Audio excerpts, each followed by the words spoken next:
Indiana Fever react to Stephanie White's Caitlin Clark statement.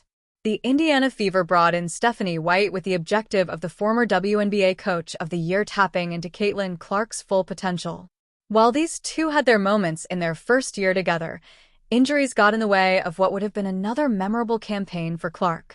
The former WNBA Rookie of the Year was limited to just 13 games in 2025, averaging 16.5 points on 36.7% shooting, 5.0 rebounds, 8.8 assists, and 1.6 steals, while also knocking down 2.2 triples in 31.1 minutes per contest.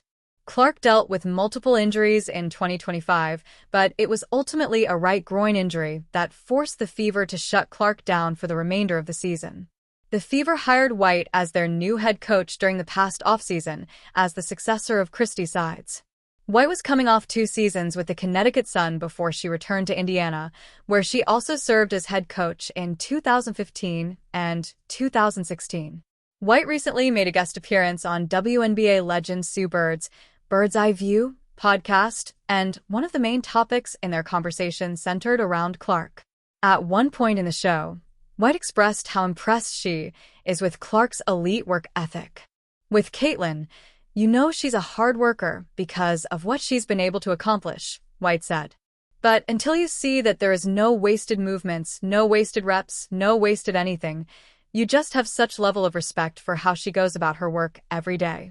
And understanding the spotlight that she's on, understanding the weight that she carries because of who she is, she's literally like Taylor Swift 2.0. The Fever caught wind of White's statement about the former Iowa Hawkeyes superstar, and it drew a simple reaction from the team. "Caitlin Clark handshake Taylor Swift," the Fever posted on Instagram. Clark is a self-professed Swiftie, which is partly why White decided to use the comparison. As the Fever coach said, Clark has the ability to compartmentalize just like Swift. "She's off doing everything all the time. But when she's there, she's working," White added. The good news for the Fever is that Clark is expected to make a full recovery in time for the start of the new WNBA season in May. White and Clark's first year together was cut short, but they should be back with a vengeance come 2026.